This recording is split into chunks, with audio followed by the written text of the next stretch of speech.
Nessa aula de número 2, nós falaremos um pouquinho sobre as formas de administração de medicamentos e depois já faremos uma revisão relacionada a cálculos de matemática, tá bom? Então, passando aqui, nós temos a cápsula, né? Aqui está marcando, possui um invólucro de gelatina. Então, o que lembra muito uma cápsula? Por exemplo, a cápsula do medicamento Buscofen, tá? Ele é uma cápsula, tá? Porque ele lembra aquela de gelatina, então ele dissolve muito mais rápido e ele acaba sendo uma absorção melhor, mais rápida, tá? Comprimido é um formato próprio, então a gente tem triangular, redondo, oval, pequeno, médio, grande, porém ele é um pó que ele é comprimido, ou seja, ele é apertado, né, pressurizado, e ele forma o comprimido. Uma coisa importante que nós temos que saber do comprimido, que existem alguns que têm uma marca onde, por exemplo, tem um risquinho no meio, ou às vezes tem um risquinho em sinal de cruz, tá? Então, o que o comprimido, quando tem essa marca, significa que eu posso partir o comprimido ao meio, ou eu posso partir o comprimido em quatro, tá? Então, vamos supor, se eu pego um medicamento que ele tem 100 miligramas, e ele tem ali a divisória em formato de X, significa que se eu partir aquele medicamento em quatro, cada porção daquele medicamento contém 25 miligramas, tá? Daquele comprimido possui 25 miligramas. Somando tudo dá os 100 miligramas. Então, eu posso partir sem ter perda. Supor que eu pego um medicamento e não tem essa divisória. Isso significa que o medicamento ele foi formulado de forma igualitária. Então, assim, no medicamento todo, eu tenho 100 miligramas, por exemplo, mas se eu cortar metade, não é garantido que eu tome 50 miligramas do medicamento. Pode ser que eu tome medicamento de uma formulação errada, tá bom? Então, por isso que a gente também vai fazer cálculo para entender, às vezes, que o medicamento não tendo como partir, eu preciso diluir este medicamento, saber quanto tem cada miligrama do ml para poder aspirar e dar para o paciente, tá bom?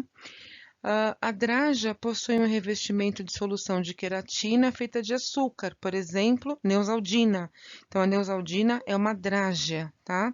O elixir, sua composição, além do soluto, contém 20% do açúcar e 20% de álcool, né? Então, eu não consigo lembrar agora o que possa vir a ser um elixir, né? Mas na hora que eu lembrar, eu vou falar para vocês. Espera aí. Emulsão é composto de óleo e água. Normalmente essa emulsão é para passar na pele, tá bom? Mais os cremes hidratantes, né? Por exemplo, creme de papaina, né? Para ajudar na cicatrização. É, ureia para passar nos pés, então isso é uma emulsão, tá? Gel, sua forma semissólida, absorve em pouca quantidade. Então tem algumas pomadas alguns frascos são em pomada, por exemplo, xilocaína, o formato dela, algumas são de gel, o gel de ultrassom, tá? Loção pode ser encontrada em forma de líquido, semilíquido, com princípio ativo ou não, tá bom? Pensa na loção de barba, tá bom? É mais ou menos aqui o creme, então, sua forma é semissólida com uma textura mais macia. Então, pensa realmente em creme de hidratação, tá bom? Ah, mas isso é uma medicação? Não é que é uma medicação, não é considerado uma medicação, mas se formos analisar, ela tem uma composição química e ela serve para hidratar a nossa pele, né? Nós temos a pomada, ela possui pouca absorção e a textura é mais macia e oleosa. Então, pensa, por exemplo, naquelas pomadas para assadura, como o Bepantol, pomada para melhorar a questão da, da do hematoma na pele, né? A iridoide, tá bom? Então, aí são pomadas. O pó é quando a gente pega o medicamento e ele vem em forma de pó, então eu preciso colocar água neste medicamento, né, água destilada ou soro fisiológico, para conseguir fazer a diluição dele e administrar.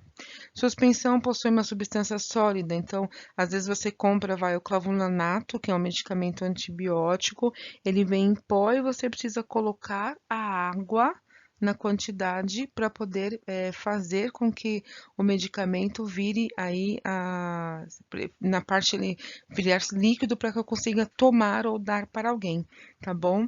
Lembrando que o medicamento após fazer essa diluição, tá? Ela precisa permanecer em geladeira, tá bom? E a água tem que ser água filtrada, tá bom? Xarope é uma solução que contém um soluto e um solvente, né? E açúcar, ou seja, por exemplo, melagrião, bronquivita, são xaropes, né? Loratadina, Dramin, isso são xaropes, tá bom? Depois, eu vim falar aqui da via intradérmica, que é uma outra via de administração. É uma via restrita, então, na verdade, o que acontece? Essa via ela é mais utilizada quando vai se fazer a vacina. Então, o volume indicado é de 0,1 a 0,5 de solução, que é uma quantidade muito pequena. Não é nem 1 ml, é 0,1 a 0,5 da solução, tá? E aí nós temos seringa indicada de 1 a 3 ml, se uma agulha 13 por 4. Esses materiais, essas agulhas, essas seringas, tá bom? Que são coisas que a gente vai precisar entender. Eu vou verificar uma melhor forma junto à coordenação, tá bom? Ou de uma aula presencial, ou de. Se não tiver aula presencial, eu dou uma aula em vídeo, tá bom? Faço um vídeo para vocês. Então, voltando um pouquinho lá na via intradérmica, ela é igual aquela vacina que a gente toma quando criança, que é BCG, que tem que fazer aquela pelinha. Então, ela não vai nem no músculo, nem na gordura, ela é feita sobre a pele, então ela é intradérmica, tá bom? Pessoal, para fazer esse tipo de injeção, ela tem que ter um curso, normalmente só se faz com a vacina BCG. Antigamente fazia-se muito por conta de teste, eu vou fazer um teste da bezetacil. Hoje não se faz mais o teste, porque foi identificado que para você fazer um teste alérgico, independente da quantidade que você coloca para a corrente sanguínea, a pessoa vai ter uma reação e não é proporcional ao volume ingerido. Ela vai ter a alergia, tá? Ela vai ter uma reação. Então, não é feito mais esse processo, tá bom? Em relação à via subcutânea, subcutânea, na verdade, ó, ela absorve lentamente, né? Então, normalmente, a absorção dela é um pouco mais lenta e ela vai se distribuindo para o organismo conforme o organismo vai precisando. Então, normalmente, a via subcutânea eu preciso fazer em locais que tem gordurinhas, né? Porque a agulha ela precisa atingir o tecido adiposo, ou seja, a gordura, tá? Então, eu não posso fazer a via subcutânea no meu músculo, por exemplo, deltoide. Eu faço na parte interna do braço, tá bom? Então, que tem gordurinha na parte interna da coxa, na região abdominal. Lembrando que se tem umbigo, eu vou contar 3 dedos, vou circular. Onde fica esses 3 dedos, eu não posso administrar, só para fora disso que eu posso administrar, que é onde eu tenho bastante gordurinha, tá bom? E ali, ó, em via subcutânea, o máximo que aguenta de líquidos é de 2 ml. Tá bom? Depois eu tenho a via intramuscular, e intra é dentro do músculo, tá bom? Então, a maioria dos medicamentos intramuscular é uma absorção um pouco mais fácil, tá bom? E a gente utiliza para fazer as medicações aquosas e oleosas, tá bom? Então, eu preciso entender a massa muscular do meu paciente para identificar qual agulha que eu vou utilizar e tem que ficar atento à quantidade de líquidos que eu possa colocar, tá bom? Então, por exemplo, no deltoide, até 2 ml da solução, tá? Normalmente no deltoide, quem utiliza é o posto de saúde por conta das vacinas, tá? No hospital, a gente vai usar, a região mais usada realmente é a região glútea, né, no quarto quadrante externo direito ou esquerdo, né? Então, no quarto quadrante superior direito ou esquerdo é onde a gente utiliza, onde a gente faz a injeção, né? E fica com 4 ml dessa solução, e no vasto lateral da coxa também, tá bom? E tem uma nota importante aqui, né? Então, é a quantidade que eu falei para vocês. Então, é sempre melhor a gente identificar um paciente. Então, sabe que é um paciente um pouco mais emagrecido, vamos pegar uma agulha um pouco menor. Volto, né, a dizer que a técnica de administração de via intramuscular, endovenosa, subcutânea, agulhas, seringas, vou conversar, a gente vai ver uma melhor forma, tá bom? Qualquer coisa eu gravo vídeos e mando para vocês, tá bom? Endovenosa ou intravenosa, tá bom? Então, a via endo é dentro da veia, ou intra, né? Dentro dessa veia, tá bom? Então, na verdade, nesse medicamento, nessa via, eu não tenho quantidade de soro ou de solução que eu possa colocar, tá bom? A não ser que a pessoa tenha alguma restrição hídrica, né? Então, aí eu vou precisar controlar o volume rigorosamente. Então, a gente pode colocar o quanto a gente quiser de líquido, tá bom? De medicação, de soro, desde que ele seja destinado para a medicação intra ou endovenosa. E por isso que também nós temos que fazer o cálculo de gotejamento, para saber quantas gotas precisa correr, qual o volume, tá? Tudo isso que a gente vai aprender, tá bom? Aqui eu estou passando uma revisão de matemática, então nós temos alguns casos. Pessoal, que eu fui apertar aqui o negócio e acabou mudando de tela, tá bom? Então vamos lá, ó. Se eu for colocar, né, esse 15,8 mais 233, é que aqui não dá para fazer direito, ó. Mas eu posso colocar 233,3, né? Mais, que é o que eu sei que é mais, né? 15,8, tá? 0,8. Eu vou somar, então, 8 mais 3 é 11. Subo 1, 5, mais 3, 8, com 9, né? 3 mais 1, 4 e 2, né? E a vírgula, eu vou colocar vírgula embaixo de vírgula, tá bom? Então, eu sei que é 249,1, tá bom? Então, assim segue os exercícios de adição. Depois eu tenho os de subtração, tá bem? Então, aqui também tem os exercícios de subtração, tá bom? Os exercícios de multiplicação, tá? Lembrando que na multiplicação eu não preciso me preocupar em colocar vírgula embaixo de vírgula, tá bom? Por exemplo, eu vou fazer esse exercício aqui, ó, o 7, tá bom? Então, é 55,55, certo? Vezes 9. Eu posso colocar o 9 aqui. E eu vou fazer a distributiva. Então, 9 vezes 5, 45, vão 4. 9 vezes 5, 45. 45 com mais 4, que foi 49. Vão 4, né? 9 vezes 5, 45, com mais 4, 49. Com 4, né? E 9 vezes 5, 45, com mais 4, 49, né?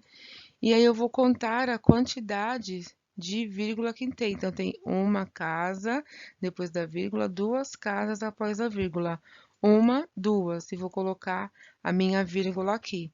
Então, na multiplicação, independente de onde você colocar, você vai contar a quantidade de vírgulas que tem naquela conta, tá? Então, você tem aqui, ó, 444, não, 44,444 vezes 4,4. Então, eu tenho, ó, uma, duas, três, 4 números embaixo da vírgula, após a vírgula. Então, quando der o meu resultado, eu vou contar 1, 2, 3, 4 e vou colocar a vírgula, tá bom? E o resultado que der aqui, subsequente, ok? E aqui eu também tenho a questão das divisões, né? Então, 23,5 dividido por 1,2, né? Lembrar de igualar as casas decimais, tá bom? Então, quem ainda tiver dúvidas, tá bom? Pode me chamar. E aí, uma observação que não é uma regra da matemática, é uma regra da enfermagem. Então, por exemplo, aqui são as nossas regras de arredondamento que a gente vai firmar, tá bom? Então, quando vocês forem fazer o cálculo de divisão, vocês vão fazer sempre pelo menos com 2 casas após a vírgula, tá bom? Por quê? Porque quando eu for fazer o gotejamento de soro, se eu for fazer uma injeção intramuscular, ou se eu for aspirar alguma medicação para fazer na solução, eu consigo fazer 33,3 da solução, 35,8. Eu consigo fazer um número quebrado, porque a seringa, ela me proporciona que eu consiga fazer esse número quebrado, tá bom? Se eu for fazer uma solução, uma gota, então eu não tenho como colocar meia gota, 0,8 de gota. Eu não tenho como fazer isso, tá? Então eu preciso fazer o arredondamento, tá bom? Então, por enquanto, vocês vão fazer, né? Então, essa norma tem por finalidade estabelecer as regras de arredondamento na numeração decimal. Na enfermagem, utilizamos o arredondamento nos casos de controle do gotejamento na infusão de soluções venosas, pois é preciso estabelecer para gotas e microgotas o arredondamento do número inteiro. Lembrando que vocês terão todas as regras e vão entender o que é gota, o que é microgota, quantos ml tem uma gota, tudo isso a gente vai falar quando a gente começar agora na relação dos cálculos, tá bom? Então, aqui eu coloquei um exemplo. Então, quando o algarismo após a vírgula é menor ou igual a 4, ou seja, 53,24, vamos supor, deu resultado. Então, preserva-se apenas 53 gotas. Então, se o meu resultado deu 53,24, eu vou colocar aproximadamente, que é aquele símbolo da matemática, com o sinal de igual e o tio, aproximadamente 53 gotas por minuto, tá? Por minuto. Quando o algarismo após a vírgula é maior ou igual a 5, aumenta-se, né, de uma unidade o algarismo. Então, ou seja, se eu tenho 42,87, ele passa a ser 43, porque aqui, ó, passou de 5, tá bom? Então, passa a ser 43. Então, tem uma observação com o número 5 após a vírgula. Então, após a vírgula de 50, 51, 52, 53, 54, 55, preserva o número inteiro, tá? Então, exemplo, 50,54, 50. Se 56, 57, 58, 59 passa uma unidade do algarismo, ou seja, 50,56 é igual a 51, tá bom? Isso é a proporção que o paciente vai ganhar ou perder mais, tá bom? Então, isso é uma regra de arredondamento que não é igual à regra de arredondamento da matemática, tá bom? Aqui é a regra de arredondamento do gotejamento de soro, tá bom, pessoal? Dúvidas podem me chamar, tá bom?